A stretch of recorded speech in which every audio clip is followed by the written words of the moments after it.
Thank you very much. I want to commend Senator Gillibrand for her tireless, passionate, and effective leadership on this issue.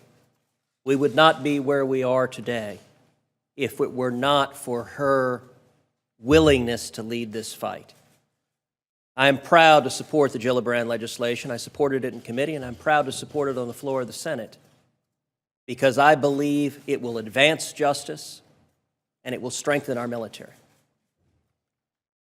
The process that has worked out in terms of developing this bill is the way I think the Senate should work. We should look at facts and evidence, and we should solve and work to solve serious problems. In the Armed Services Committee, we had extensive hearings looking at the persistent problem of sexual assault in our military. And this is a problem that our commanders, our generals, our admirals have worked in good faith, have worked diligently to address. And yet, tragically, it remains. It remains a problem that we have not yet been able to solve.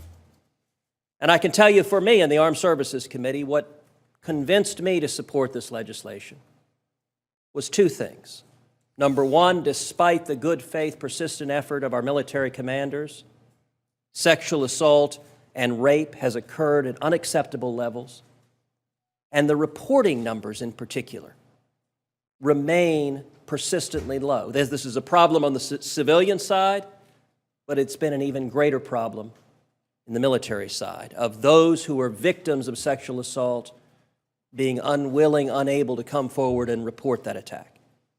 And secondly, was the data from our allies, nations like Great Britain, like Canada, like Israel, who have likewise removed the decision on whether to prosecute these sorts of crimes and put them in the hands of impartial, objective military prosecutors, still within the military, but focused on issues of justice. And our allies, when they've implemented these changes, have seen increases in the reporting rates. In my view, all of us owe a solemn obligation to the men and women of our military. And as the Supreme Court has observed, short of murder, rape is the ultimate violation of self. For any young soldier to be subjected to sexual assault or rape is utterly unacceptable. And I am encouraged that we can see a bipartisan coalition come together and say, let's strengthen the military and make sure we can protect every young man, every young woman who is stepping forward to defend our nation, to defend our liberties.